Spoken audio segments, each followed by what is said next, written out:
All right. Well, this is a new experience for us here at ELPCO, where, first of all, again, it's been 2 years since we've been back in this room, but then the idea of being online and in person is a little bit different, but we're glad you're here, no matter how you're joining our meeting.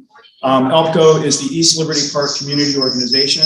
It's one of the 22 Salt Lake City Community Councils, been about 40 years. And we represent the area everywhere from about Liberty Park over to East High School, including the 9th and 9th area. I was wondering if we were going to have a large sort of marine mammal attend tonight's meeting, but apparently that didn't happen. If you haven't seen the whale down at the roundabout, definitely put a stamp on our community, and it was a great celebration we had about a week and a half ago to welcome the whale, which I think is still looking for a name. There's competing Twitter accounts for the whale, so that's still to be decided.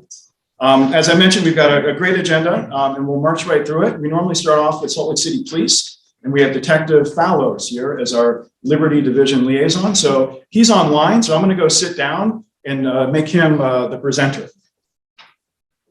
Detective Fallows, are you there? I am here. Can y'all hear me okay? Yep, we can. Let me make sure our volume's up here. Okay, can you say something again? Yeah, everybody can hear me? Yeah, it's here. Let me do this. Now I think the people in the room are going to hear you a little better. Can you say it again? Absolutely. You guys can hear me okay? Perfect. Well, let's go on this volume right here, and I'll work on that a little bit. Let's go. Okay, try now, Detective. Can you guys hear me all right? No.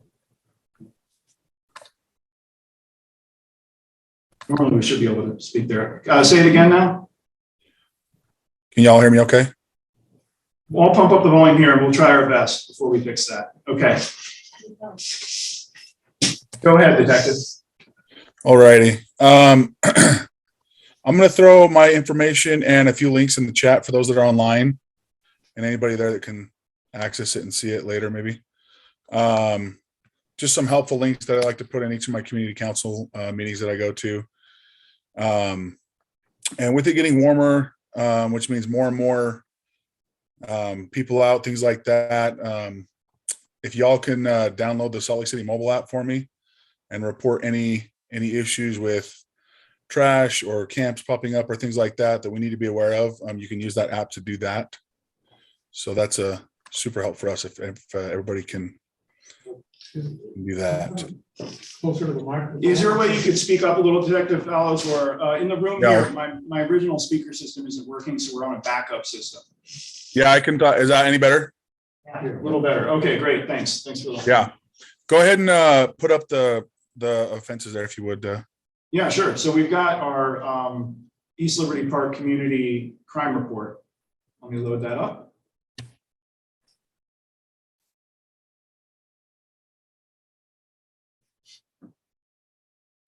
This is special data that we get at ELPCO just for our neighborhood, which is a really nice thing that we get from Salt Lake City Police. So go ahead, Detective. Are you able to see that? Yeah, I just want to make sure that you had it up. Sorry. Oh wait, maybe I haven't screen shared yet. Let me do that. And this is a little different, isn't it?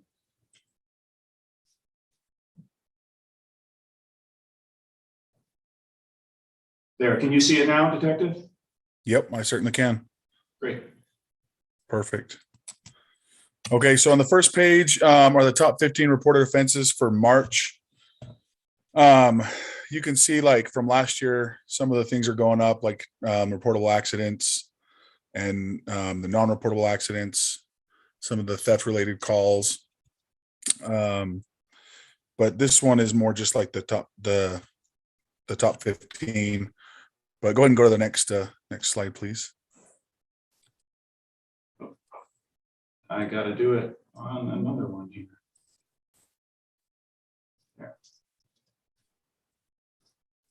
There. Perfect. Can you see that? Is that the bar chart? Yep, that looks good.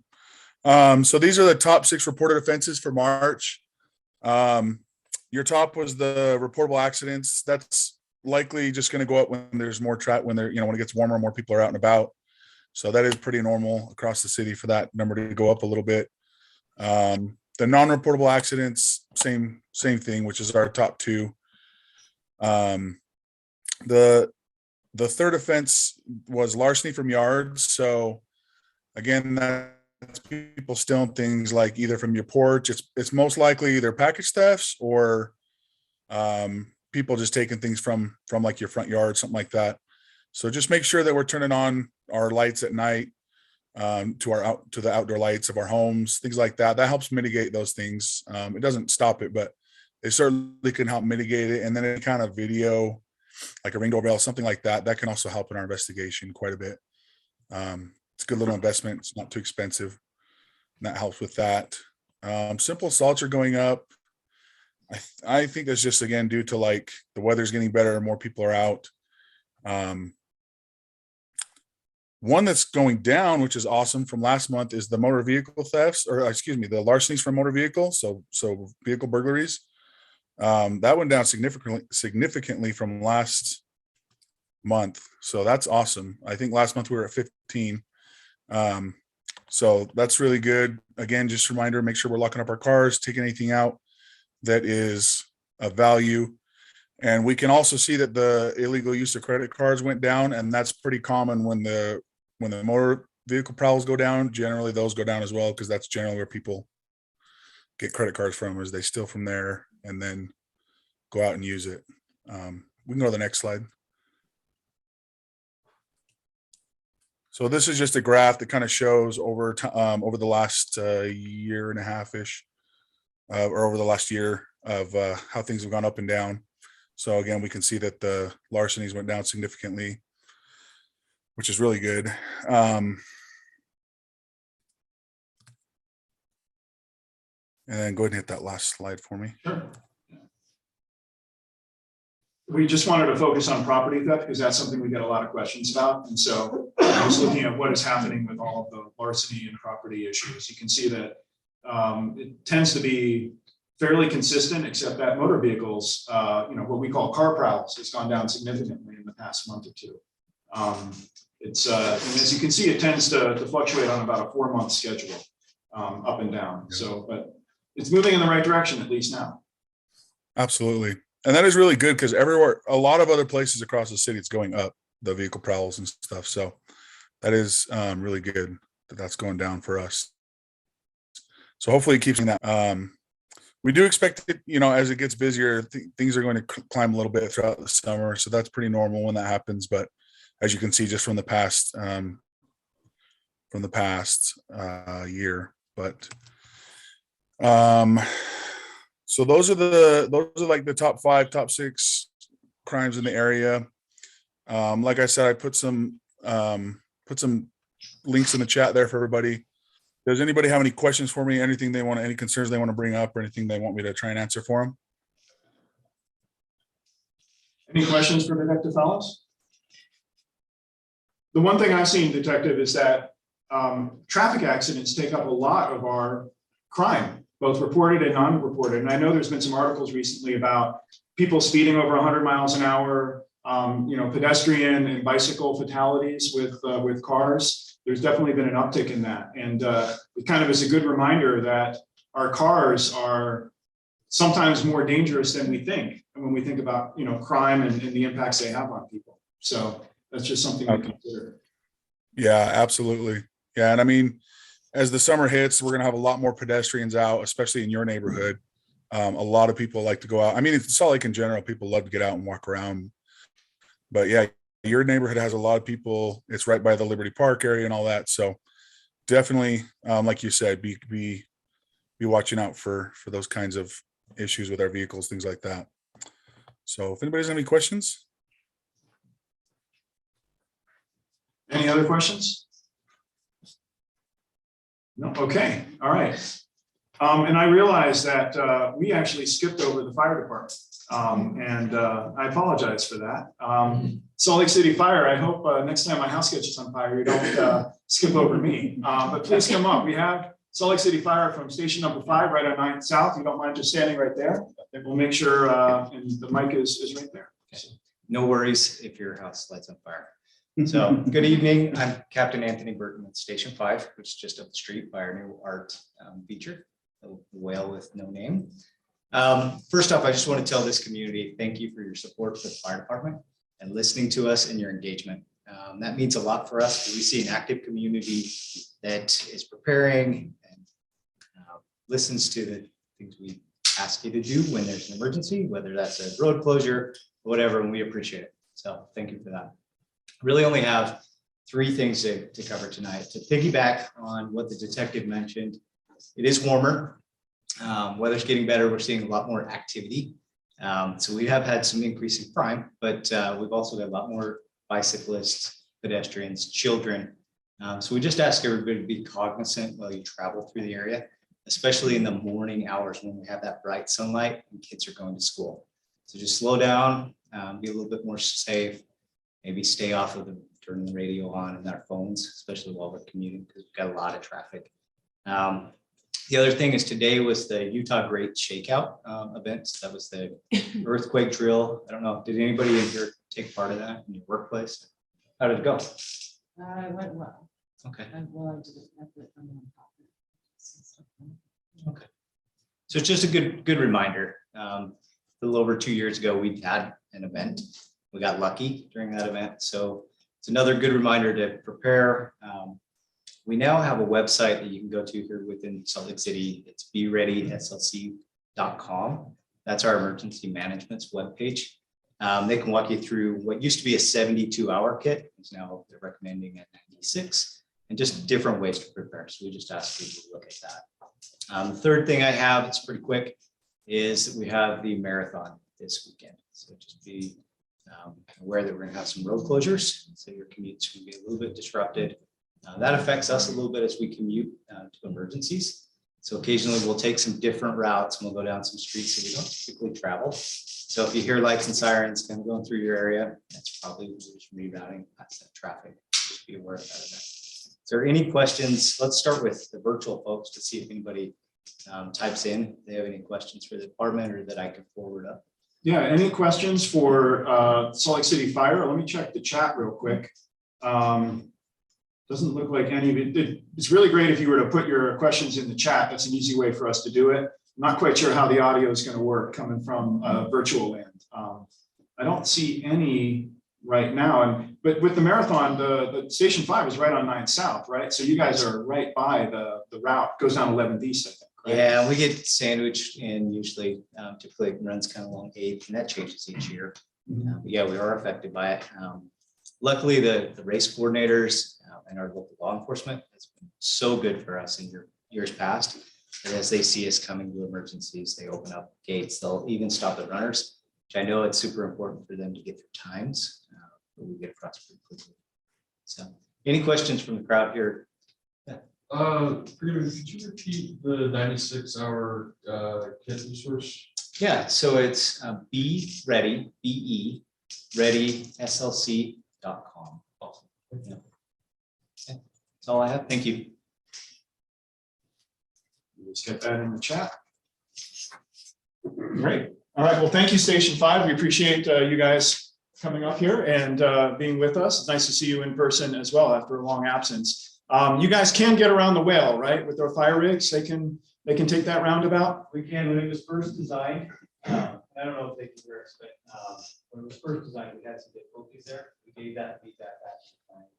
So they gave feedback to the engineers to make sure that whales and fire trucks can get along. And it's also interesting, 72 hours to 96 hours. I guess inflation affects everything these days, right? So we got even disasters. Sorry, I was thinking of that joke for a while. All right, next we have Dr. Jennifer Plumb, who is a candidate for the Senate 9 district for the Utah State Senate. It's a new district. I'll post a map of the new district and some information about it in the chat. But Dr. Plum, thank you for being here. And please introduce yourself. Spend a couple minutes with us. Thank you so much for this opportunity. I was not necessarily joking, but I made it 2.5 years working in the ER primary children's with all kinds of snotty, gooby kids and didn't get COVID. And then this week got some non-COVID infections. So hopefully you can hear me through the mask okay. I am no longer infectious or febrile. I feel awkward being around folks. We kind of checked in about it. I was like, I'm not going to off-put folks. But anyway, thank you for this opportunity to be with you in the community, and truly one of my favorite resources at Tracy Aviary. I haven't been here for far too long. As Jason mentioned, I am in this race for Senate District 9, and it is essentially the lower avenues over to 1700 South, and then Redwood Road all the way up to Immigration Canyon. So it's kind of a big swath through the middle right here of the city. It's a district with the redistricting that happened that some folks have been represented by Senator Janie Iwamoto, and some folks have been represented by Derek Kitchen. So this is an opportunity for voters to decide who they feel can best represent them, can best get results for them, and can also be a voice that is needed up there in a liberal void, as it were. I entered this race because I really believe I can get results, and I think there are crucial results that need to be gotten. I oftentimes hear people say you cannot pass bills as anything but a Republican in the state, and I don't believe it. I've worked over the last 7 years in the opioid overdose crisis space. I started a program called Utah Naloxone with my brother, Sam. We lost my brother, Andy, to a heroin overdose in 1996. And we looked for ways to save lives for literally decades until we were able to get these naloxone laws passed with no negative votes against it. This is harm reduction. This is a pretty liberal-ish concept.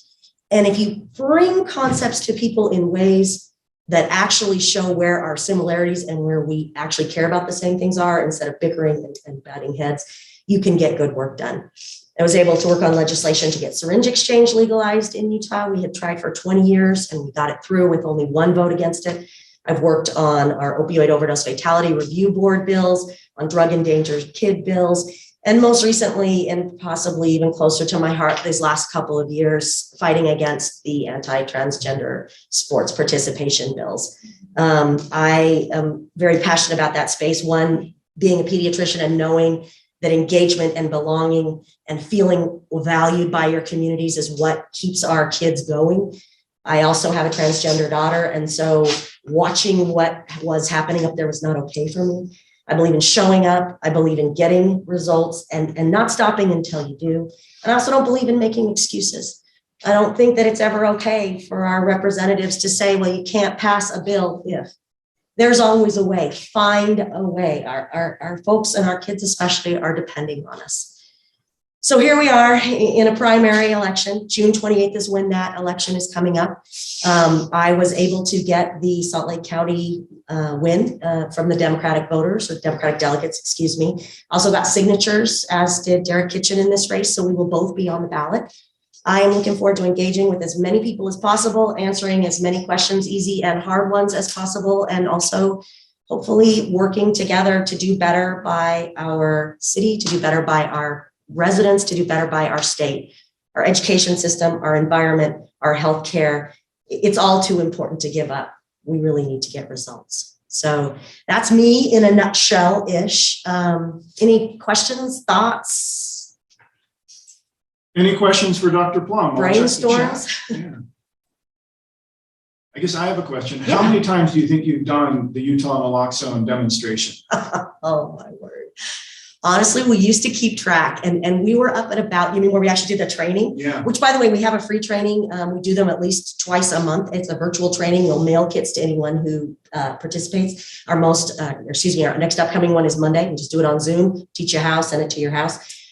I think I stopped counting at about 580 trainings across the state. So we've gotten 250,000 free naloxone kits out. We've heard of 7,513 times that everyday citizens, not our EMS folks, not our hospital folks, but moms and dads and partners and friends and law enforcement agencies have stepped up to save a life. So Utah's gone from 4th in the nation for overdose deaths to 38th. You can do good things if you get in there and just insist that they happen. I appreciate that. Oh, you're an easy crowd. I mean, there's got to be something. No, my website's just jenplum.com, and my cell phone, et cetera, is on there. And I really do welcome hard questions, easy questions, suggestions, all of it. I think that even when we don't agree, we can find ways to be better and to find a better path. So Thank you so much. No problem. And I made it with the mask on. Okay. All right, thanks again. I think I'm gonna do some learning about Xeriscape too. So All right. like you said. Again, we have a new district. So we used to be in Senate District 2 in ELPCO, now it's Senate District 9. I put the link to the new map in the chat. We also saw it here in our live meeting. And ELPCO is going to be joining with, I think now about 8 other community councils to host a candidate forum in May for this race. Dr. Plum and Derek Kitchen. We're not quite sure on the location and the format, but we're going to try to get as many community councils and other groups to participate and have an event where you can, get to know the candidates and get to know more about the issues. So stay tuned for more details about that. Probably late May before those ballots get mailed out in early June. That first week of June is when those ballots will happen. If you haven't checked your voter registration, definitely do that. The question we always ask is, are you sure you're registered to vote where you live now? Because if you've moved, it might not have caught up with you. So definitely something to check out. Okay. Right. So xeriscaping is a topic that's very near and dear to my heart. I worked in sustainability for a long time, and so I'm really interested in making sure we reduce water. I know that we're in a drought. I remember I moved from New England to Colorado 22 years ago, and my landlord was talking about this 20-year drought we were in, or at the time it was, a more recent drought. And that was kind of like an obscure topic to me. And I've kind of been learning more and more about it ever since. And so does anybody know where the term xeriscape comes from? That's not sitting over here. Does anybody have any idea? So it's actually an ancient Greek term. Just kidding. So it was coined in 1981 by Denver Water.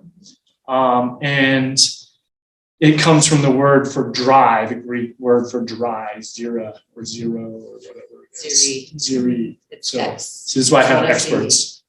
Yeah. I look like the expert, but I got the experts here. So anyway, that and 1981 is a long time ago. I know because that was when I was born. So it was 41 years ago this term's been around. So that's kind of Do you know why they created the term? No, I don't. Denver Water was facing a unique situation. They were facing yet another drought, but Denver Water surprisingly wasn't metered. So the community of Denver didn't have water meters in place. They were beginning to install them, because you can't control what you can't measure. And they were afraid that the community would rebel against people were very scared about water meters. They were afraid they would, their bills would go really high. And so as part of an education and outreach campaign, they coined the term Xeriscape, which is a trademark term, but they let all of us use it. They created a whole education campaign around it so that they could teach the community before the meters went into place how to water appropriately and what practical ways were to reduce water use and also, by the way, chemical use on the landscape so that they could be sort of control their water bill and also manage the various droughts. Interestingly and surprisingly, when they installed the meter, most people's water bill, actually they paid less because people weren't using as much water as had been assumed, which was great. But that's why they invented the term, was specifically to educate their community and help them alleviate some stress about the idea of getting meters, which is, by the way, Salt Lake City has been metered since the 1920s. Insane. Cool. So. All right. Well, so back to that, it means dry scape. It doesn't necessarily mean zero, like it sounds. So I think let's segue into giving a panelist intro. We have 5 panelists tonight. One is virtual. And Stephanie, do you want to start since you were? It's like mouthed off already. Yep. I'm Stephanie Duer. I'm Salt Lake City's water conservation manager. I work in the Salt Lake City Department of Public Utilities. Public Utilities is responsible for delivering water, sewer services, stormwater protection, watershed protection, street lighting within Salt Lake City proper. But we also deliver water outside of the city into Cottonwood Heights, Mill Creek, Holiday, and bits of South Salt Lake and Murray. So the water department itself is really large. We're a retail water provider, and which means we're not a wholesaler, so that we sell directly to our customers. You guys are my customers. I work for you. We have, and I don't know if you want me to, is this like the big introduction? You want to know about all our plans? You want to know about the water situation? Or is that I would later? just say, that was perfect, and we'll I'm kind done. of keep going through, and then we'll get to Perfect. questions after. All righty. Okay. My name is Marita Tyrolt. I'm the horticulture director at the Red Butte Garden. We just built a new water conservation garden that opened in 2017. That's the largest garden space that we had built, and it's 3 acres. So anyway, you'll have to come up and see it if you haven't.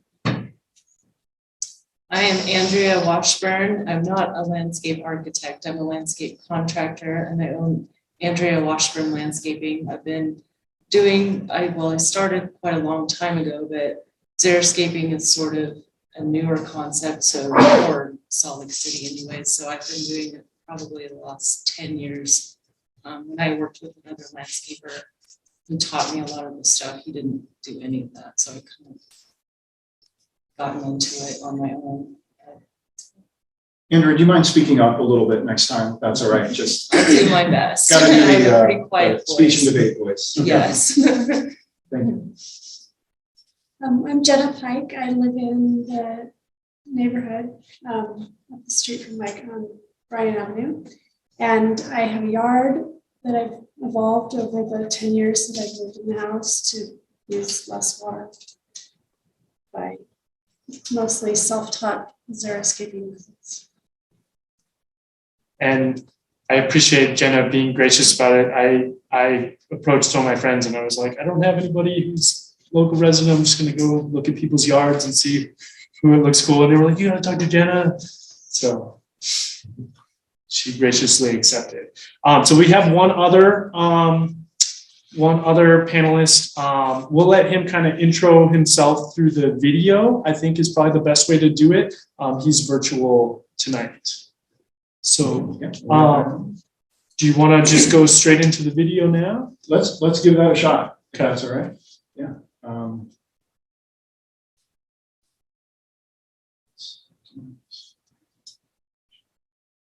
Here it is. The audio might be a little bit light in this room. I apologize, but it probably will be good in virtual land. Hi, my name is Stan Holmes. I live in the Capitol Hill area of Salt Lake City, and I appreciate being invited to. Any audio? Oh no, it's optimized for. Hey, my name is Stan Holmes. I live in the Capitol Hill area of Salt Lake City. Audio is good, and I appreciate being invited to participate in this panel. You've got the front view walking up the sidewalk in front of my house. Xeriscape on the left in the park. Move the chat and start it over. On the right, and our little. Here we go. I think I've got it now. Hi, my name is Stan Holmes. I live in the Capitol Hill area of Salt Lake City, and I appreciate being invited to participate in this panel. You've got the front view walking up the sidewalk in front of my house, xeriscaped on the left in the park strip, and xeriscaped, xeriscape combination on the right, and our little dog. We decided to xeriscape and xeriscape our property 6 years ago. And so in the front yard, we put in trees, maple trees, which you can't see in this shot, but tall grasses, sumac, Oregon berry, other low water shrubs, and compacted gravel with concrete paver stones. In the backyard, upper, we put in trees. We kept the apple tree. We kept an oak tree. We put in the serviceberry trees down below. We put in tall grasses, sages, lavender, and other low water shrubs, raised garden beds, and compacted gravel with concrete paver stones.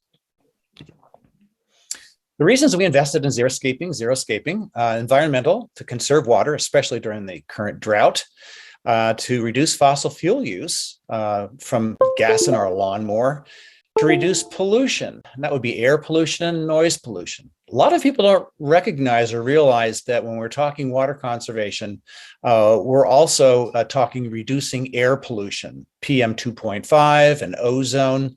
That's very problematic for Salt Lake Valley, and maintaining lawns contributes to that problem. Also, there's the aesthetic. We got tired of watering all summer long just to have our grass brown out by August. And then there's a financial element to save money on water and gasoline. So what we did was we removed all the sod, we removed the cherry trees, we kept the oak and the apple trees, put in service berries and other trees. We replaced the entire water system with drip lines and sprinklers. We combined vegetated and compacted gravel zones. We put in new hardscape and metalwork. So basically, here's a look. The front yard on the left, the lower backyard on the right of our Xeriscape and Xeriscape efforts that took quite a few months. And this was in 2016. As for the park strip, we decided not to waste any water on the park strip, figuring it evaporates quickly, gets salt from the road in the winter. And so we xeriscaped the park strip. No plants, no water. And we've got neighbors who've done likewise. Xeriscape, xeriscaped the residents, and xeriscaped the park strip. Fast forward 5 years to 2021, and the city threatens legal action. So basically, we found out that we were in violation of a code that was written over 20 years ago, and that requires 33% minimum vegetation in a park strip, which of course you'd have to water. Failure to comply, I think we had 2 weeks, would result in the initiation of appropriate legal action. So the city was going to get us. And it was kind of irksome because we found out that the city is okay with this, where you see a morning after a soaking rain, sprinklers watering the sod, the residents and the park strip, and also watering the street. That's not a problem. This is a problem. Low water efforts by the residents. So in any case, this is what the city is going after us for. And over 300 other Salt Lake City residents who've been served these citations since January of last year. Meanwhile, you have the Jordan Valley Water Conservancy District is paying homeowners to tear out their sod, the Rip Your Strip program. And our city, Salt Lake, is pressuring residents to keep the sod and use more water. So I guess the question then is, what do you think should be done about this 20-plus-year-old ordinance that's written before the drought got serious, really serious, and doesn't even mention xeriscaping in it? And then another question is the city really serious about water conservation? I guess what I say then is prove it. And then lastly, what can you and I and others do to make real progress on this issue? I look forward to the discussion and would be pleased to answer other questions. Folks are certainly welcome to visit our residents and talk to us about additional folks in our neighborhood who are moving toward xeriscaping and xeriscaping. Thanks. Great. That was a great video. Thanks, Mike, for helping put that together. Now we're back to the panel. Cool. So I really like a lot of the points that he brings up about not only saving water, but the pollution factor, and, you know, just kind of saving money. And there's a lot of different aspects of it. You know, like I was alluding before, I have 3 little kids. They like to go play in the Sugar House Creek. You know, that was dried up for a good portion of last year. I love to ski. I want to have lots of snow. You know, they're talking about having to redraw the boundaries of the Salt Lake because it's shrunk so much. I mean, are we going to be able to live here in 30 years? You know, I mean, it's just kind of a crazy situation we're in, and I don't know if people realize as dire as it is. Maybe it's not as bad. You all can calm my fears. But so let's dive into some questions. We'll start with you, Marita, and take it from there. Okay, well, I was asked to just kind of clarify on Xeriscape, and I did want to clarify that because I think that there are a lot of people that misunderstand what Xeriscape actually is. And as you started out, yes, it was coined by the Denver Water Board. There's actually 7 different principles of xeriscape. And as far as I'm concerned, 6 of them are things that people would be doing anyway, that are just good landscape practices. And the 7th one says that you use less water. Anyway, but just going over the 7 principles. The first one is planning and design. And again, just evaluating your site, noting the sun, the shade, the exposure, what existing elements you want to keep, what you want to change up. I mean, that is just a normal, something that someone would do when you're looking at changing your landscape anyway. Another one is soil improvements. And just, I think all too often people don't necessarily take the time to evaluate the soil that you currently have and whether that fits with what you want to do. And so evaluating your soil, maybe getting a soil test. You can send some soil samples up to the USU analytical laboratories, and they can kind of tell you what they like about your soil, what they don't like about your soil, and give you some recommendations on amendments that you could incorporate into the soil before planting. I've heard that we need to have iron in the soil. Utah does tend to be low in iron. It's kind of hard to add that in, but there are products that you can do that with. And I think our water kind of helps keep that off base. But there are plants too that you can choose that maybe aren't as finicky about. Like my maple trees in my yard are not good choices. Some of them suffer more than others. On that note, silver maple is one of the worst. I would not recommend anybody plant a silver maple, but the Norway maples do better. So there are options. Another one is efficient irrigation. And this is kind of one of the ones that gets tweaked a little bit. I mean, designing your system around what your landscape design will be. Another term for it is hydrozoning. Irrigating your turf separately from other beds and essentially other beds, designing the irrigation system so that plants that need more water are getting a little more water, and plants that don't need as much water are getting less water. And you may have some that don't get any water at all after establishment.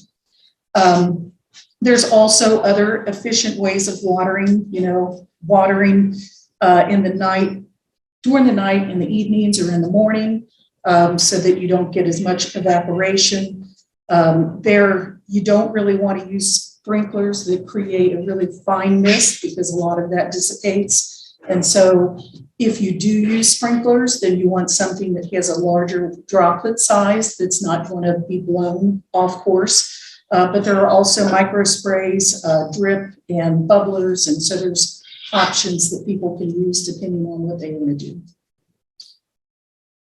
Another principle is plant zones. And this kind of goes hand in hand with the irrigation, but it's essentially designing and planting and irrigating your plants by similar water requirements. You're not just kind of throwing everything out in there. But what happens a lot of times is people will overwater an area because they have one particular plant that's struggling, but then they waste water on the whole bed because they're trying to make sure that that particular plant gets water. When in reality, that plant needs to go somewhere else.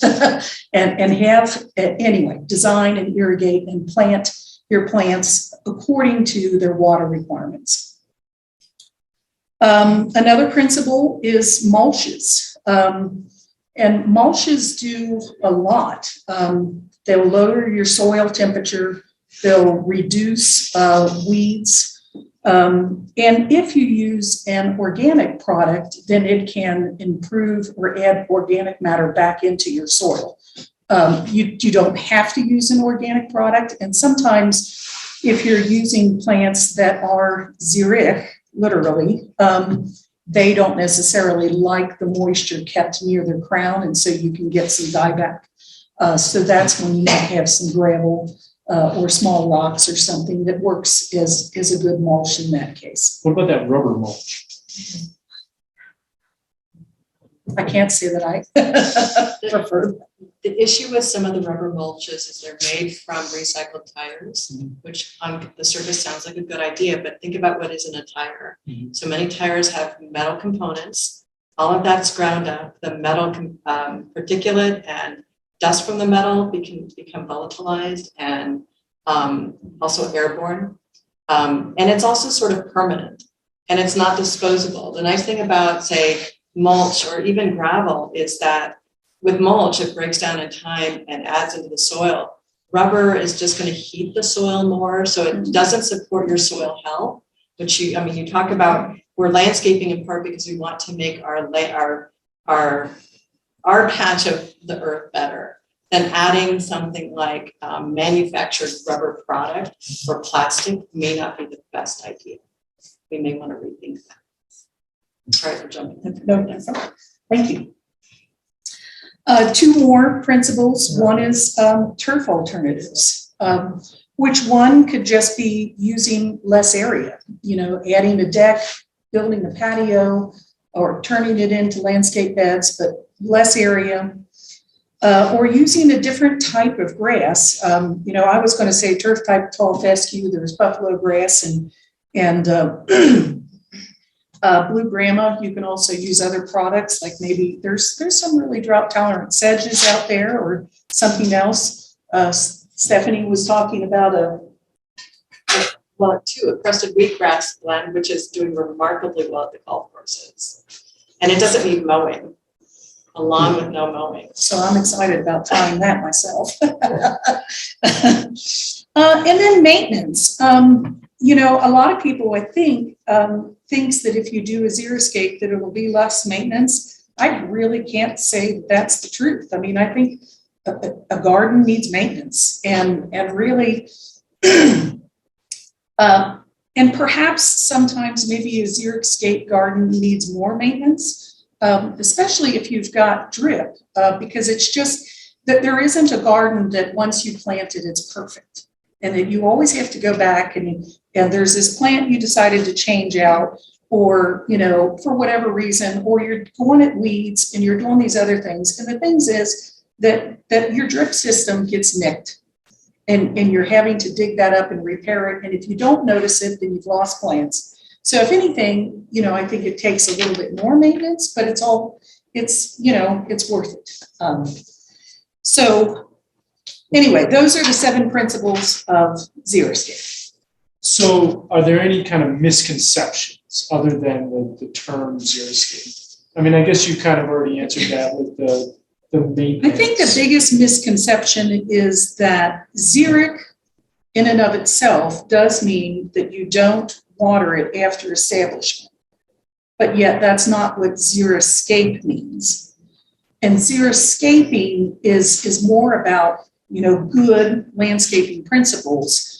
But the biggest thing is that you're designing and you're planting and you're irrigating things by hydrozone. So you can have zones that use more water. You could have a rain garden. And sometimes people will do that where they're getting rain off their gutter if we get rain. But then you've got other areas of varying levels of irrigation and that they are irrigated accordingly. Thanks for all that. That's good info. So you had given us a list of kind of good choices for plants, and it's a pretty big list. And that's great. That gives us a lot of ideas. I wasn't sure if you had any kind of best bet plants that you would think are like your top 3 or 5. That's really hard. And the truth is there's a ton of choices out there. And so, yes, I did do a list that you guys are going to post that people could click on, and it's 3 pages. And to me, it's kind of like, it just depends on whether you're talking about you want a perennial or you want a grass, or you're talking a tree or a shrub or grasses. There's just a ton of things. And so it's hard narrow down. Maybe some things that people don't necessarily think about. I mean, the last few years with the water conservation garden, we have planted a number of agave up there. And that 2 of them that have done reliable for us is the agave Utahensis, which is very small. It's a slow grower, stays small. But then there's agave perii neo-mexicana that is doing very well too.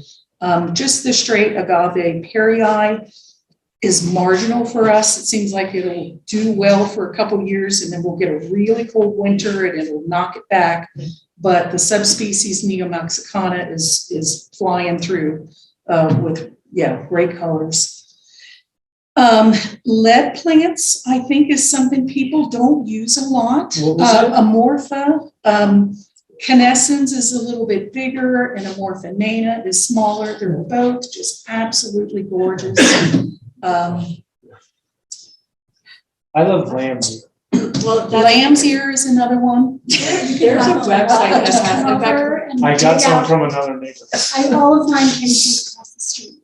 there's a website we have at the city, and actually Marita helped us with it, as did a lot of other experts in the area, and it's called SLC Garden Wise, and it's virtual garden tours of waterwise, different styles and designs of waterwise landscapes throughout our entire service area. And there's a huge plant list. I'll have to check and make sure we still have that we're up to date, Marita. But she also helped us on the plant descriptions and stuff.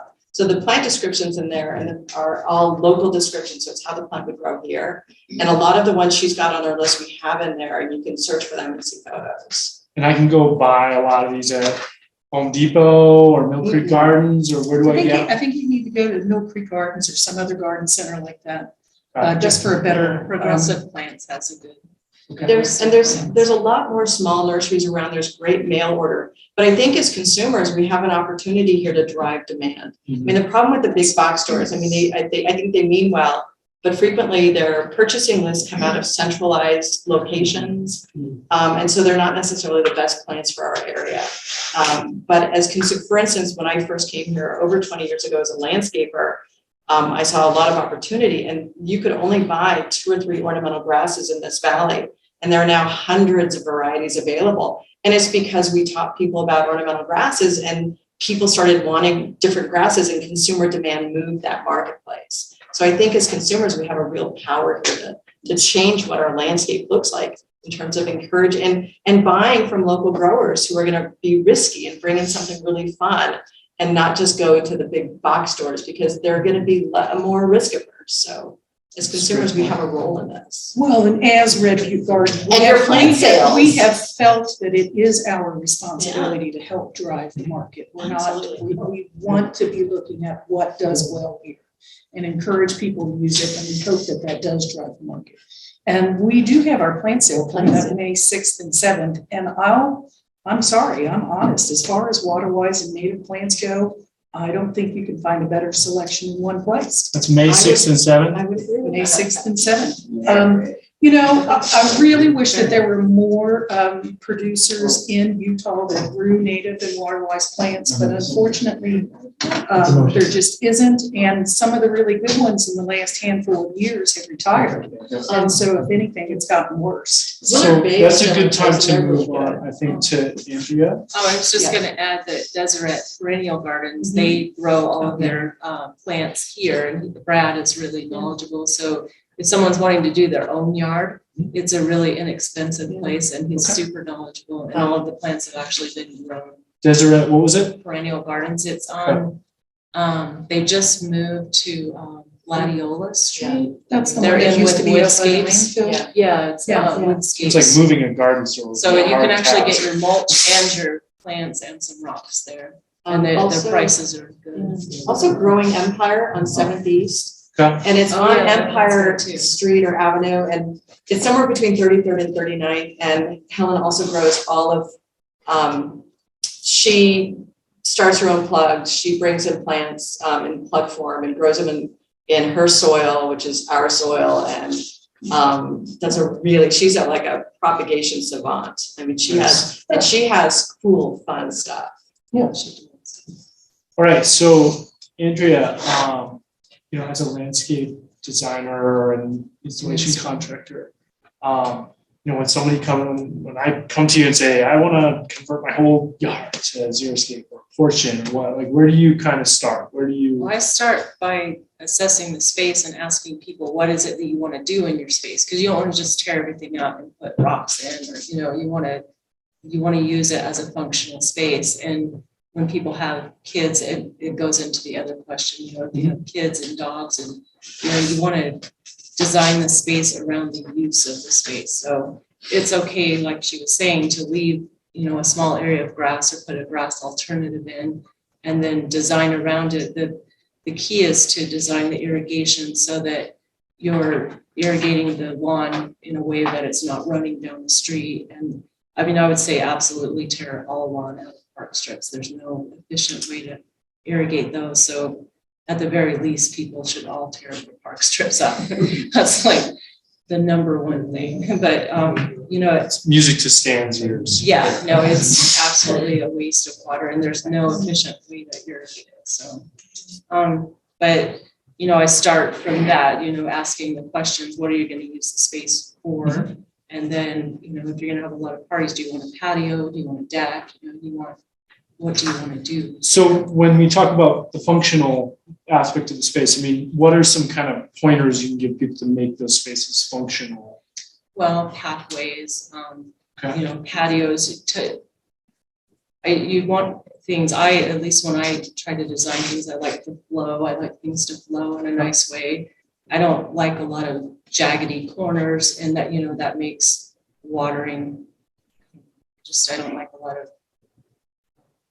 jaggedy corners. It's just kind of my aesthetic, and so I'll encourage a natural flow to things because I think that's more aesthetically pleasing and more natural looking. Definitely. One thing I've heard too, I heard in a different talk that I thought was a cool concept was have your grass be in the middle with your edging around versus the other way. Like you don't want to have your little garden and then really tough to water and mow. Yeah, and if you go to localscapes.com, they have a lot of really good ideas, and you can also get rebates through them and flip your strip as well. They have rebates. Not all areas qualify for the flip your strip, and you have to look and see which water district you're in. I think that most people will qualify for the local scapes. So what are some common mistakes people? Not separating the irrigation, so putting drip and pop-ups on the same zone, having park strips where they put tall grasses where you're going to run over little kids. I think there should never be anything over a couple of feet tall in a park strip, and even just when you're pulling out of the driveway. A lot of people will just, the irrigation is one of the most common mistakes that I run into. Running a long line of drip that doesn't go back into itself, so it isn't, it's just peters out at the end. You need to have the drip set up properly, you have to put a pressure reducing filter on it, and things like that, just to make sure that you are reducing the pressure and not blowing the lines apart. Okay. Is there anything that's like grass that's an alternative? I've thought about artificial turf. I've heard that you still have to water those, and you kind of have to wash them, or they get hot. And they're really hot. So it just seems like it's not a good solution. No, because I installed it thinking, oh, this will be great, and then it was really hot on the little dog's paws, and so. We've actually completed recently a white paper with Utah State University researching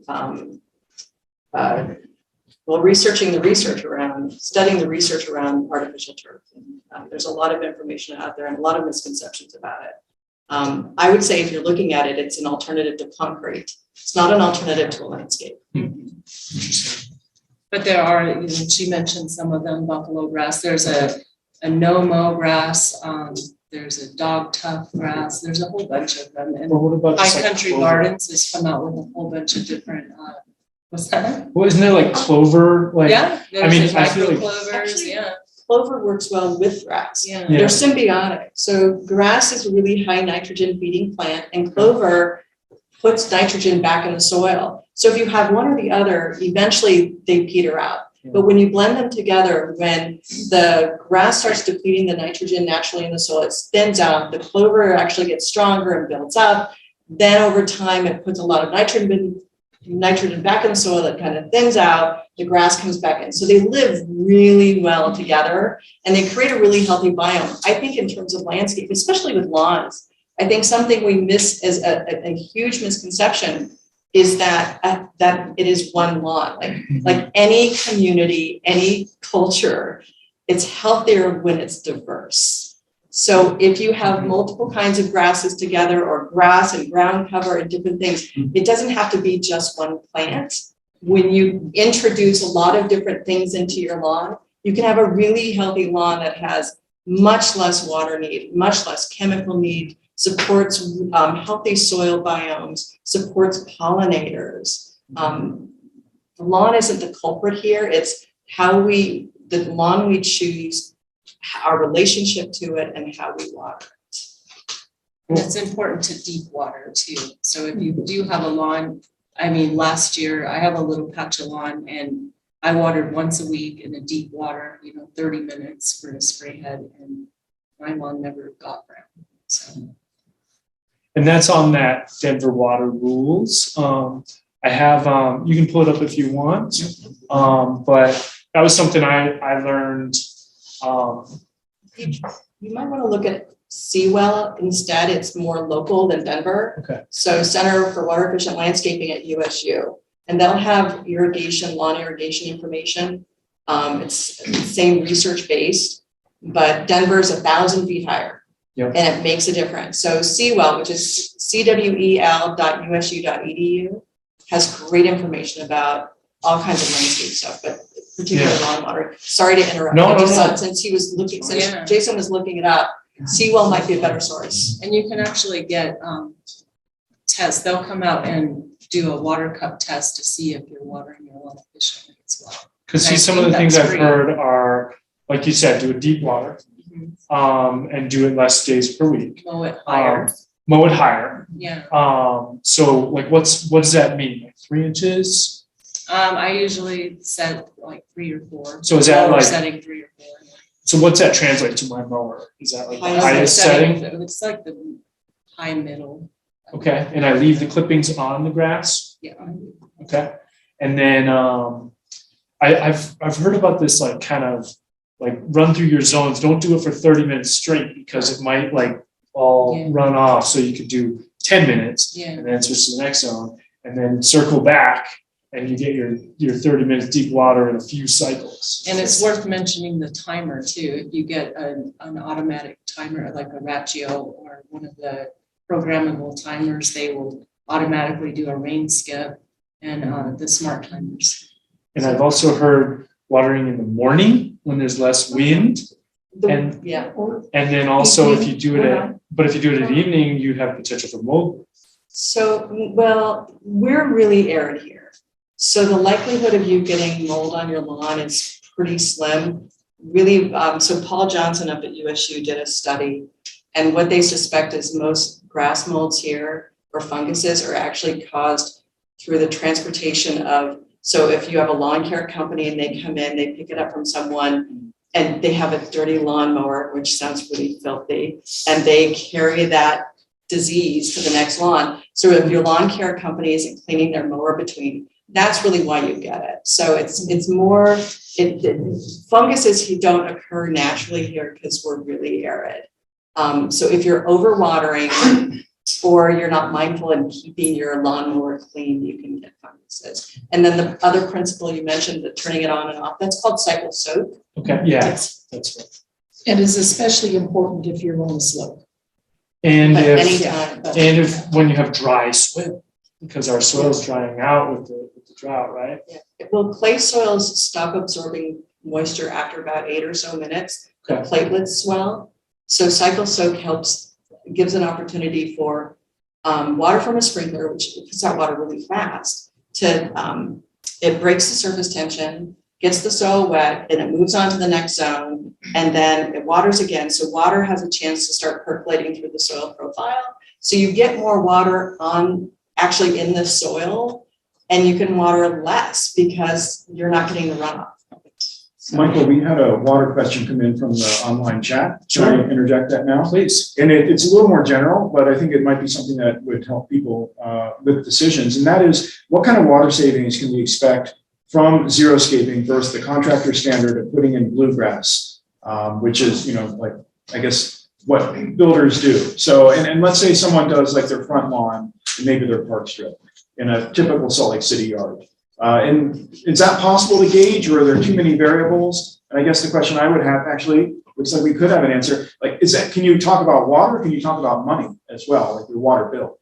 I can talk about my water bill. I added up the units, the blocks. I don't know how much that is, but on your water bill, it says how many units of water you use. One CCF is 748 gallons. It just happens. So there's that much.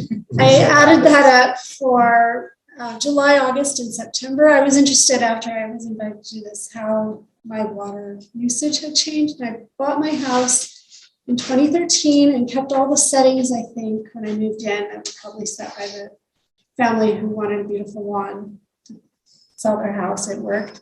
And I used 64 units over that 3-month period.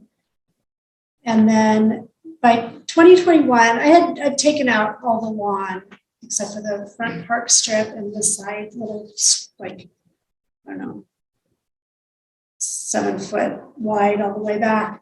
And in 2021, I used 10 units over the 3 months. I think the biggest thing, but Jenna is really engaged and knowledgeable and paying attention.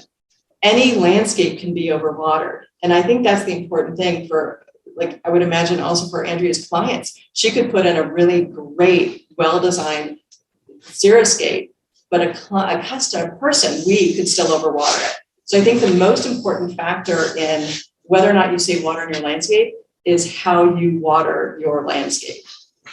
And I think that's really more than anything else, it's how we water our landscapes. Any landscape can be overwatered. I think we own that. I did that too. Before I took out the front yard, I was down to 27 units in 2017. So I cut it in half just over the years living there. And as stuff gets established, you water less. I didn't put any, it was already, it was there. I just turned everything down a little bit by bit. And this is despite it raining less. Yeah. We have some interesting statistics on residential water use in our service area. Slide. Well, for instance, then this goes to the landscape question. What landscape matters? What we know, so there's a program called Water Maps. It's in conjunction with Utah State University. And it sounds a little big brotherish, and we don't mean it to be, but using aerial imagery that's generally available. So if you were to get on realtor.com or Zillow or any of those others, you'd see, you see all those aerial imagery. We use aerial imagery, a collection of them. They've created an algorithm that then creates a classification for landscape types. So we've divided landscapes into certain characteristics. Then based on those characteristics, we assign a water value based on what's called evapotranspiration. This is also very geeky and sciencey, but this is totally who I am. So sorry about that. But what we do, so evapotranspiration is an estimated value of water that a plant needs as it grows. So we estimate how much water a specific landscape needs by an aerial photograph. We then compare that to actual meter water use data. And we can then assign a ratio of how much a property is over or under watering.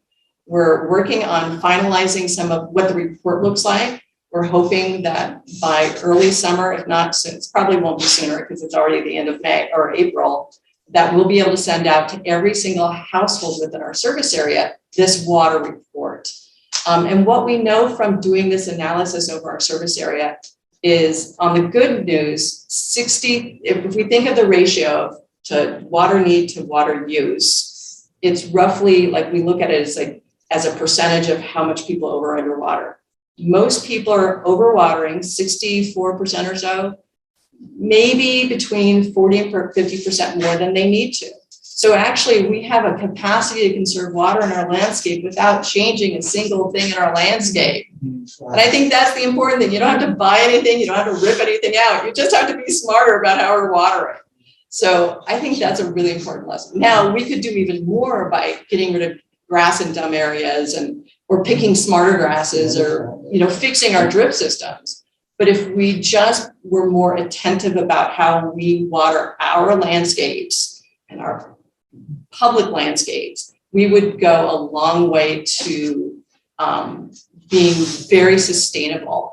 And I have to give a shout out to our parks and golf courses. They're actually doing a tremendous job and working really hard. But yeah, we are coming up with some really interesting stuff. USU's been a great partner with us.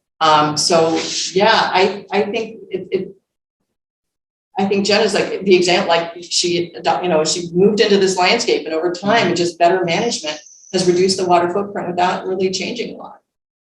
Run through those numbers again, Jenna, when you bought the house and what it is now, the units of water. The 64 units with full lawn and the full heavy water use settings on the sprinkler.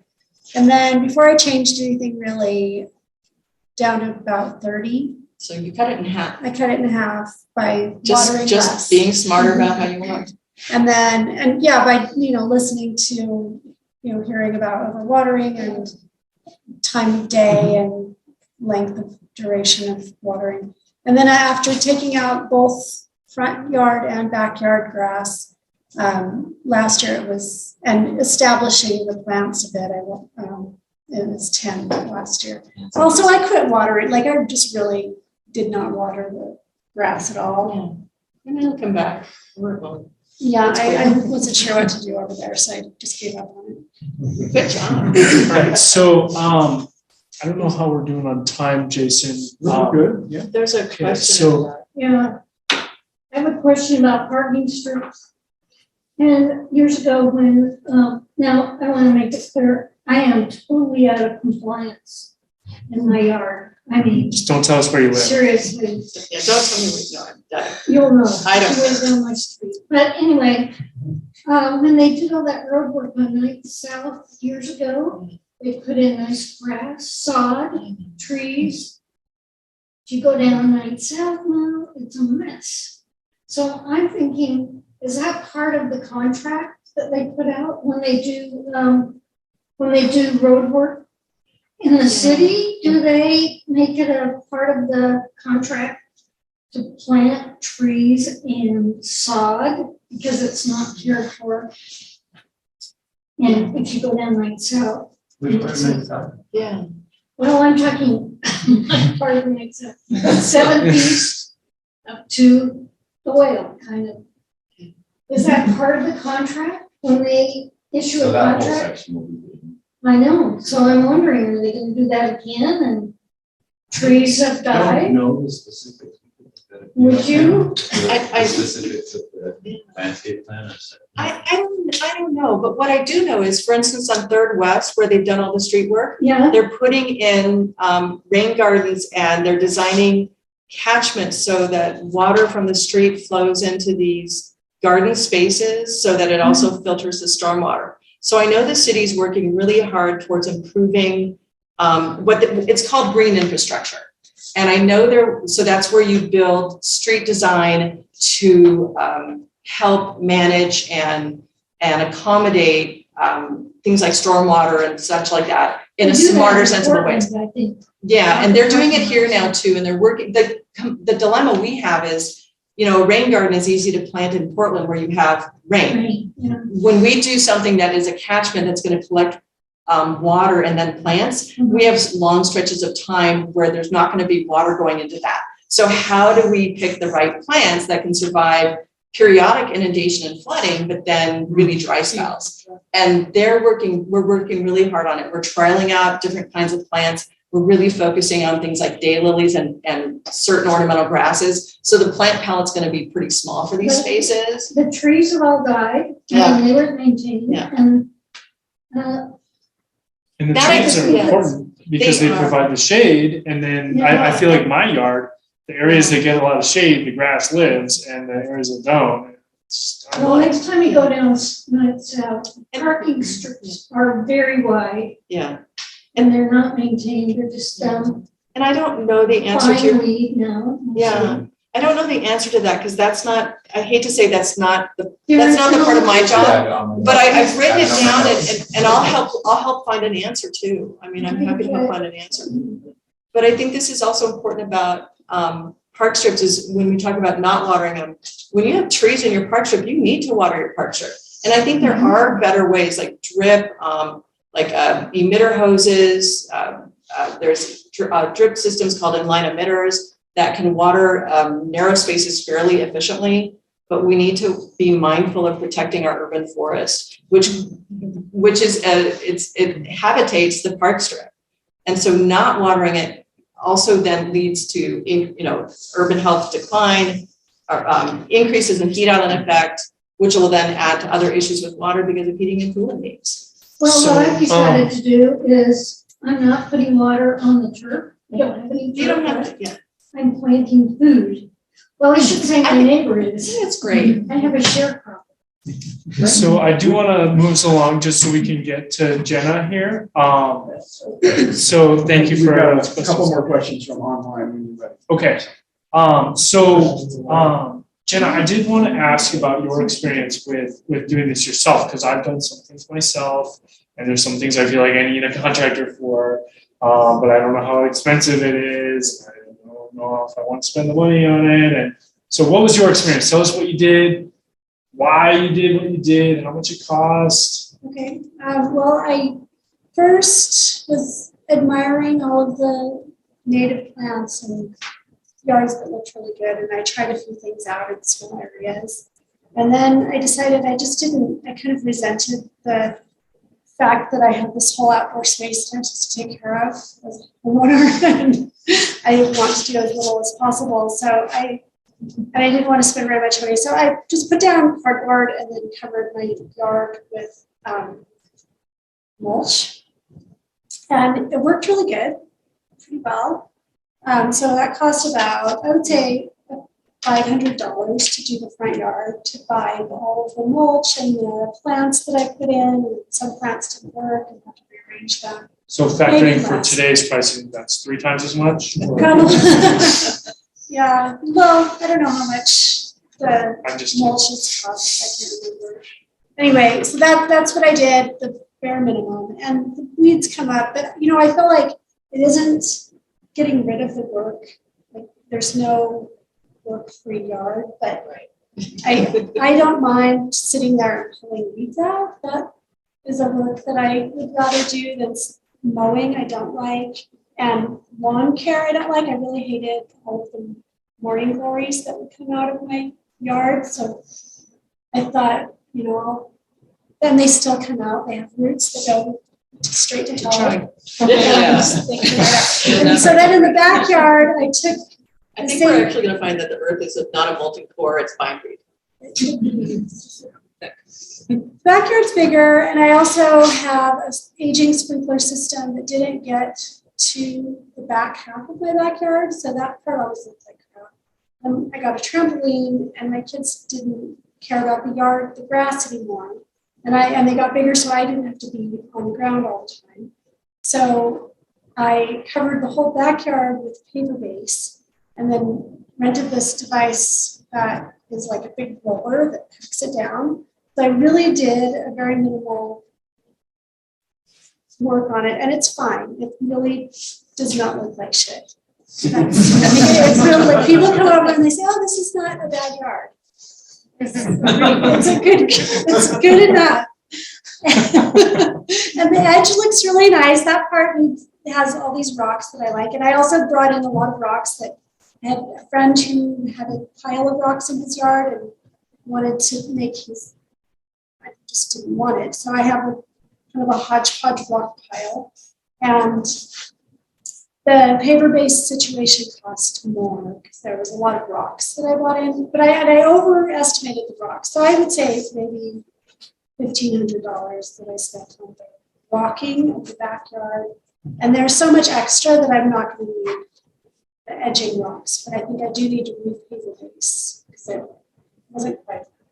So now that after you dealt with install and lived with it, and what would you do differently?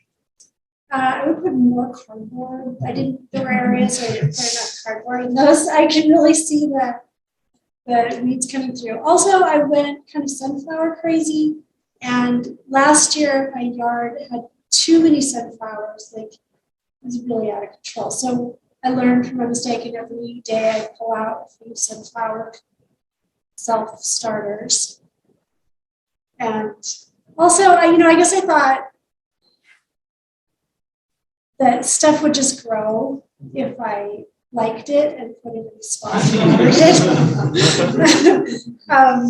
and that's not the case. Some things do, but then some things don't. And then some plants I didn't know, like I just didn't know what I liked. So I just tried different things in different places. And then some did really, really well. So I would buy another one to go next to it because it seemed to work there. And I just was trying to figure, there has to be a way to do it rather inexpensively and that doesn't require expertise because, otherwise only a garden expert could own a house that looked good. Yeah. Which I can't believe that's true. But, so I guess that's another question of, it sounds like you dove in pretty confidently and said, oh, I'm going to be able to do all this stuff myself. And I just went for it. Yeah, that's awesome. So, what things do you think you probably should have had a contractor for? If I really wanted it to look like better, or if I wanted the it whole thing, or the whole thing, yeah. I think I'm not going to say where I live, but it does look pretty good. But I think it, you look at a magazine and you think, I like that yard a lot, or that guy with the pre-recorded video. This yard looks awesome. we'll have to ask you later, Stan, how much of that you did yourself versus hired. Redview Garden and Lifelong Learning offer lots of classes in landscape design for homeowners, and they're designed for folks who aren't experts, they're not professionals, but you have a picture in your head, how do you translate that into your landscape? So there are places to go locally to get classes too. So I know we have some questions there. Do you mind if we just talk to Stephanie first real quick? You just answered one with the Redview Garden classes. That was one of the questions. Where do people get advice? And lifelong learning from the University of Utah. The conservation garden has a lot of classes as well. Okay. So Stephanie, well, I think they're the most important questions in a lot of ways, I mean, so with the drought situation, do you think it's going to be worse this year, better, same? Well, I looked at some charts and I reached out to Laura Breaker, who's our director of public utilities, who has been, all of us at public utilities are, we are monitoring supply and demand every day. This is what we do. This is our job. This is what we're good at. This is what we believe in. So right now, current conditions are such that soil moisture is better than last year. And you may think, so what? But soil moisture is really important. So when we look at the drought, there's a lot of factors. There's snowfall and there's rain, there's runoff. But last year, what happened is we didn't have a lot of snowfall, but going into the snow in the wintertime, fall was really super dry. So the ground really dried out. So when the snow came and it landed on dry soil, when it melted in the spring, it sunk into the soil and it didn't run off. So we had, not only did we have a low snowpack, but we also didn't have much runoff because the soils were so dry. And this is in the Wasatch River watershed. This year we have much better soil moisture. It's up. It's the only thing that's up, but it's up. So our snowpack is about this. Hey, we're going for anything we can get. The snowpack is about the same as last year. But soil moistures are higher, so we're expecting at least that the runoff will be okay. Right now, our reservoirs in our area right here look all right. The Deer Creek system is about 85% of capacity. So it's not great, it's not horrible, but that's our situation in our service area. The thing about Utah is so many different communities have very, very different and distinct water supplies and sources. So our situation may not be, Weaver Basin's situation may not be someone else's situation, but right here in our service area, we're doing okay. Where does our water come from? Between 80 and 90% or so from the Wasatch or from runoff. So about 40 to 60% of that is the Wasatch runoff. And then 30 to 50%, depending again on the time of year and such, is from the Deer Creek Provo system. And then we get about 10 to 15% from groundwater, again, depending on, we mostly use that during the summertime. So is that higher up and it flows down in the tubes? Okay. Yeah. So right out here, and it doesn't look very good lower levels right now, but we have more snow in the upper levels, which is good. Last year it was actually reversed. We had pretty good snow in the lower levels, but less snow higher up. So right now it's not, I mean, obviously we would like the drought to be over, but it's not, we're okay. And we're also okay because Public Utilities has spent decades making sure we have redundant infrastructure, that we have good storage capacity. And we've worked hard with our community, and you guys did a phenomenal job last year saving water. I mean, voluntary compliance with requests for water conservation in Salt Lake City, in our service areas, Salt Lake City, Cottonwood Heights, Murray, or Mill Creek, Holiday, little bits of Murray and South Salt Lake. Over 2 billion gallons of water reduced last year. 2 billion, babies, 2 billion. That was you. And our parks and our golf, so thank you. But we need to do that again this year. We don't know when the drought's going to end. Although we think of it more as we're not really in a drought as much as the last 20 years were a wet cycle. So depending on which USU or USGS study you look at. So we're okay, but everyone has to be really mindful. We don't have water to waste. So when I lived in Denver, they had these water restrictions, and I mean, people would call on other people and say, we do, and I work for the federal government, and we have a lot of buildings that are in high visibility places, downtown Denver, downtown Salt Lake, and so if you're breaking the rules, people are going to call on you. It's bad. Well, bad PR for us. Yeah. So I mean, when are we going to start seeing? I heard about this stage 2 water conservation last week. Stage 2 drought. When will we see restrictions? What will those restrictions look like? Well, okay, that's a great question. So the way our drought, it's actually called a water shortage contingency plan, because we might have a water shortage because of, say, some infrastructure failure or some contamination or some other issue, or an earthquake. So, but regardless of what causes it, and right now it's a drought, we have 5 stages. And what we look at are 2 things, demand and supply. So we look at supply, which is dwindling, but you guys are our partners in this. So if demand as it goes down, if supply goes down, as demand goes down, if demand stays below supply, we avoid restrictions. So our community is a direct partner in how well we manage a drought. So we don't look at just supply, we look at what we're all doing as users of water. So right now, because of our community response, we've been able to stay in stage 2. And that's all of our community. And we did this last winter. What I do in the wintertime is I analyze water numbers. I'm really fun at parties. So I know how much water industries have used, hotels, restaurants, homeowners, multi-unit dwelling structures. I know what they saved indoors and outdoors as a classification, and everyone did a really good job last year. We had some indoor reductions. We had a lot of outdoor reduction, which was great. And as long as we keep doing that, we can avoid restrictions. The thing about restrictions, you mentioned Denver. I called them when they did their big thing, because they literally had people go out with cameras and time how long your sprinklers were on. Do you know how much it cost to enforce that in Denver that year? That one summer, $500,000. And more pollution and then around. Yeah, some of them were electric vehicles or Cushmans, but the other part of that then they go into a court, the judge is overwhelmed and he tosses those out. So it's not necessarily helping.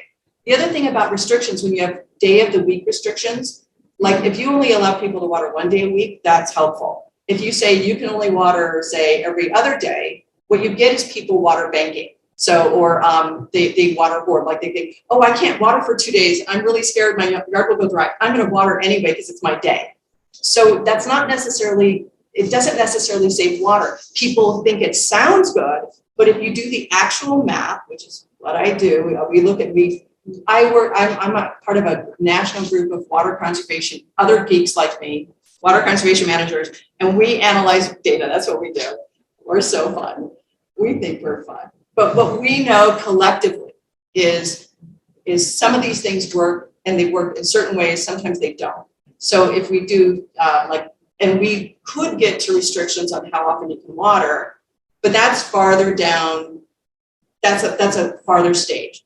But if we all do what we did last year, we won't have to do that. You won't have to worry about that. Now, we do have mandates on institutional properties. So before we ask you guys before you're mandated or restricted, city park, city golf, other types of institutions have requirements for what they do.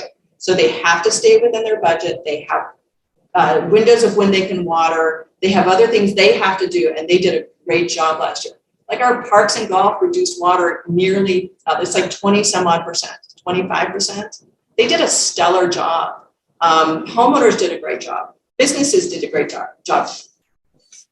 There was one group that could have done better. I won't name names though. So I got a couple other questions that I didn't have on the list for you that I think you'll like. You might have to wrap up like pretty soon. Okay. So I do want to clear up one misconception about the Park Strip Code. Okay.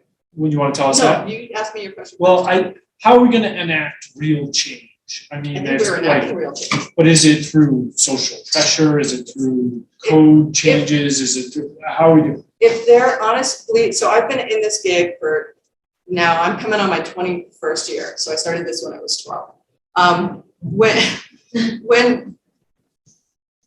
When we began our conservation programs in earnest, now the utility's first real conservation program was in the 1980s, but when we began in earnest in 1920 or in 2001, when we created the position of conservation. So when they said Salt Lake City doesn't, we have a robust conservation program. Peak demand is how much water, the one day of year that we deliver the most water. And it's a big deal because our infrastructure, all the pipes and everything, the treatment system, all has to be designed to deliver water on that day and fight fires. 20 years ago, that number was 217 million gallons in a single day. Do you want to know what that number is now? Yeah. It's 163.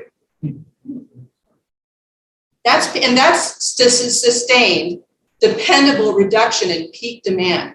Peak demand is driven by outdoor water use. That's with more people. I love you. Thank you for saying that. Indeed, with a lot more people and more businesses. Salt Lake City, our service area is the most highly industrialized. Before the COVID, we have a standing population of 360,000 people within our service area.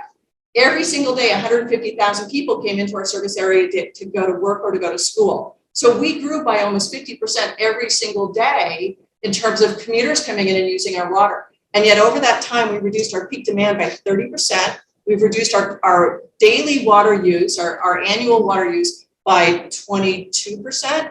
We've gone from an average water delivery in our landscapes from about 56 inches a season, no kidding, to 36. Now we have to get to 24.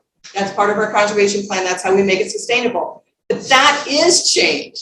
We need to give ourselves credit for this. And I know it's really easy to say, oh, I see this person watering and it's a bad thing, but oh my gosh, you guys have done a stellar job. We just need to do more. So that is change. But if there was one way to do it, I would have done that already. We need all the things. We need people helping. We need education. We need good codes, which we have. We need, did I say education like 3 times yet? Financial supports. We're getting incentives finally. All of those things are what we need. Well, educate us on the Park Strip. The quick story is the Park Strip Code was actually revised in, the last revision was actually closer to about 10 years ago. And it was when they said, the part about having to have grass in the Park Strip was removed almost 20 years ago.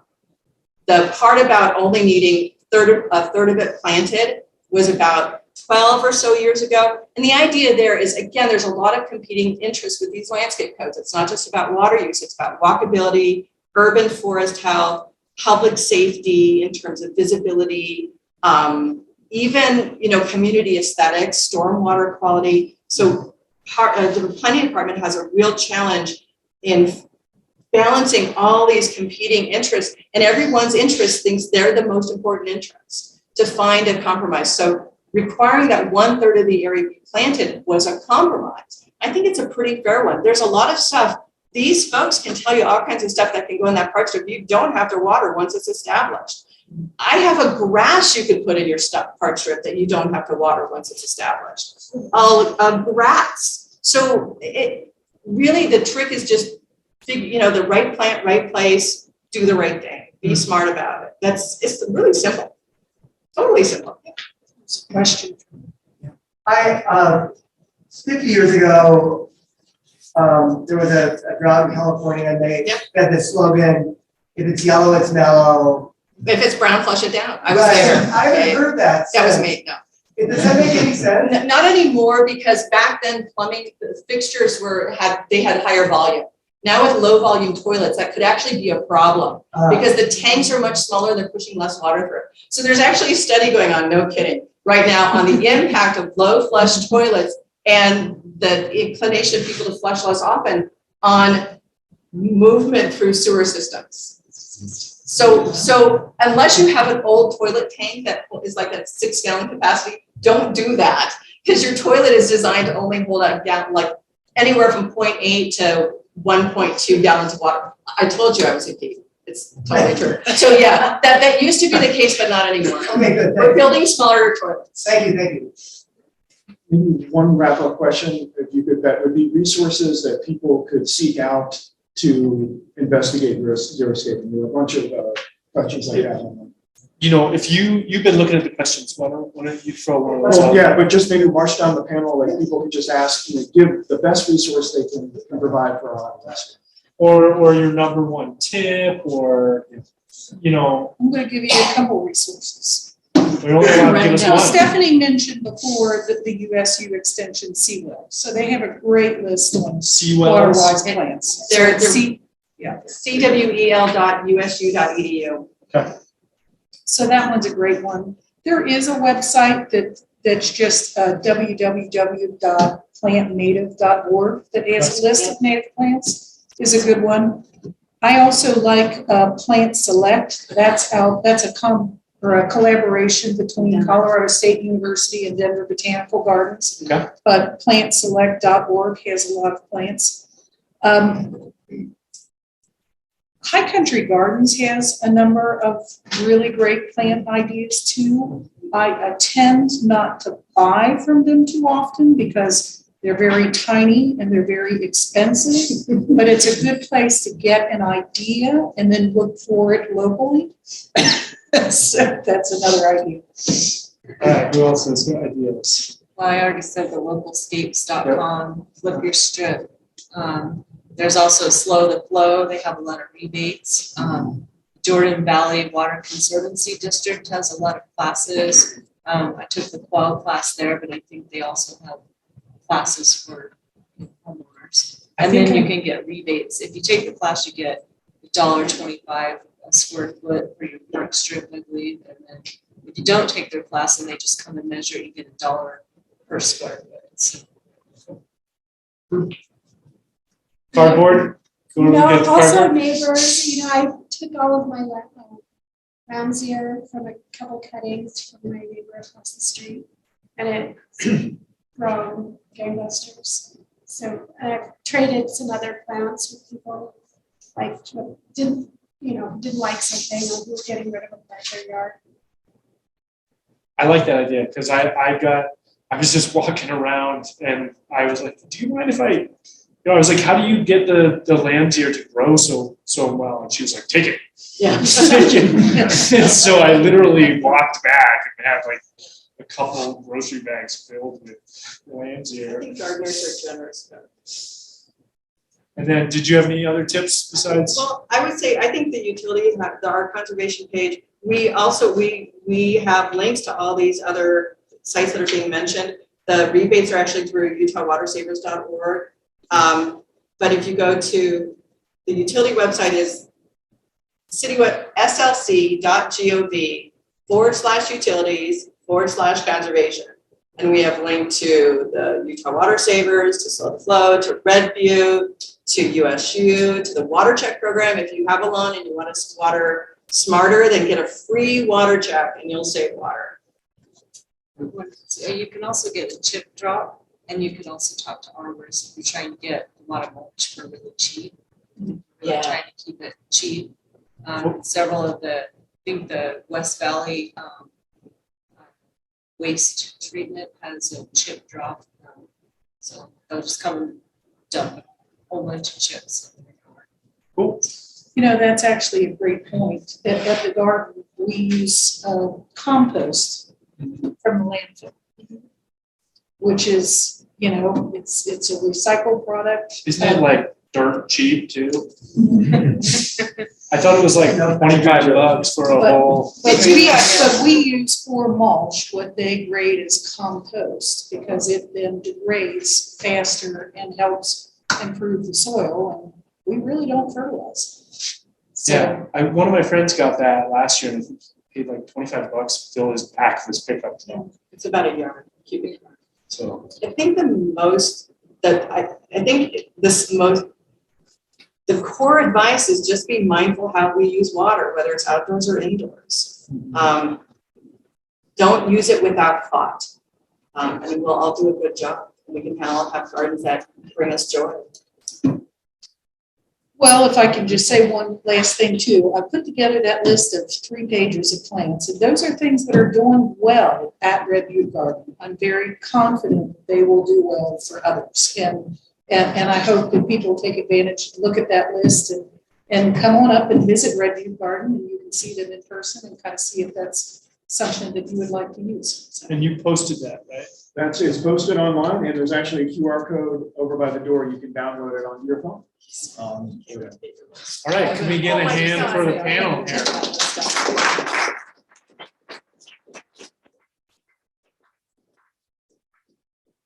All right, thank you. Thank you all.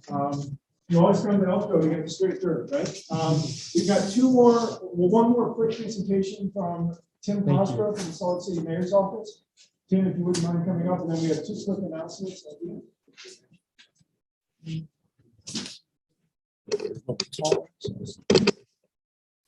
Thanks, Jason. Hi, everyone. Nice to be with you here this evening. It's kind of new for me to be back in person and try to do things virtual online. I wasn't quite sure how to meet that need, so I printed off 2 maps that I'm going to pass around the room, and then I've already shared online some of the information that I want to share. Let's just pass that around and take a look at it. So I wanted to bring to your attention that the Salt Lake City Marathon is this Saturday.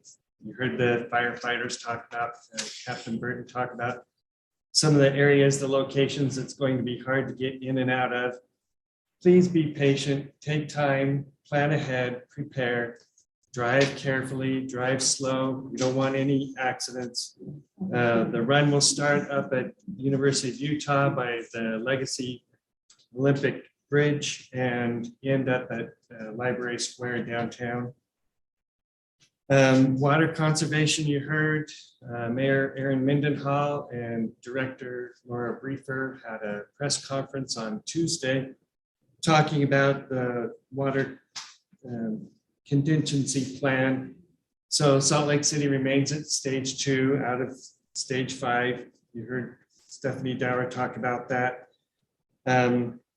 Their plan is to reduce water use by 5% this year.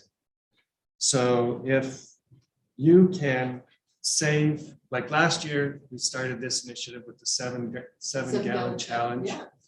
And we were able to save over 2 billion gallons of water, as you heard Stephanie refer to.